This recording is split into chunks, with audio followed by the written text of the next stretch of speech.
Roseanne Barr is back on the attack. Not against her co-stars this time, as she has in the very recent past, but against those who Roseanne thinks dislike Jewish people. Indeed, 2 days after ABC cancelled the Roseanne reboot because its star lashed out with a racist quip about former Barack Obama advisor Valerie Jarrett, Barr has returned to Twitter with vengeance. On Wednesday morning, Roseanne initially told her defenders to quiet down and not stand up for her because she deserved the punishment the network had doled out in the wake of her terribleness. But she then retweeted a number of defenses on her behalf, only to follow up by acting all shocked, dismayed and angry that other actors on Roseanne were disgusted by her viewpoints.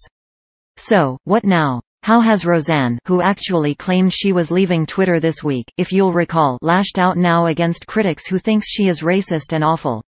By accusing these same critics of being racist and awful. Simply put, Roseanne is now claiming to be the victim of anti-Semitism. I think I spent the last 24 hours watching the Party of Inclusion, Diversity, Understanding and Acceptance lynch a Jew, Barr wrote to a follow on Wednesday evening. She eventually deleted this tweet, along others that implied the very same thing. For example, there was that famous photo from years ago of Roseanne dressed up as Hitler, yes, that Hitler, about which Barr alleges she was actually mocking the murderous dictator. In another since deleted social media message, she included this infamous picture and wrote the following.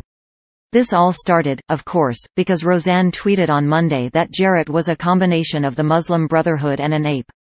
She subsequently issued an apology, but considering Roseanne's many previous inappropriate and offensive comments, ABC finally had enough.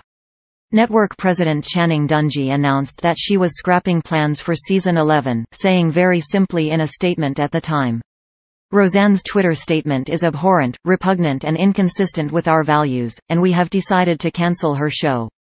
Boom. Can't get much more straightforward than that.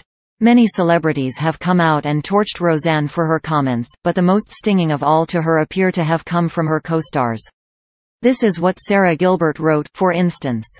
Roseanne's recent comments about Valerie Jarrett, and so much more, are abhorrent and do not reflect the beliefs of our cast and crew or anyone associated with our show. I am disappointed in her actions to say the least. The world has been curious for longtime friend John Goodman's opinion, but he didn't really offer one yesterday upon being asked about this controversy.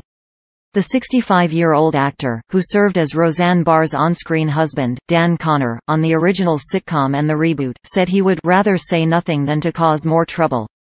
He said this via video to Entertainment Tonight. As for Roseanne? Who knows what she will say next on this topic. We haven't even mentioned that she thinks Michelle Obama played a role in her show getting axed, following wild speculation about the former First Lady speaking to ABC executives this week.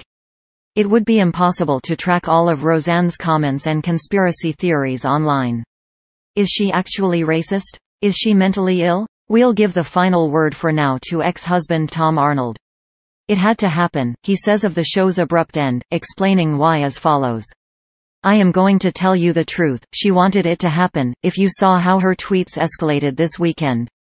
If it hadn't happened yesterday, this season would have been so awful for everyone every day because she would have felt like she was being taken advantage. One thing is for sure. Roseanne is off the air. But we have not heard the last from Roseanne.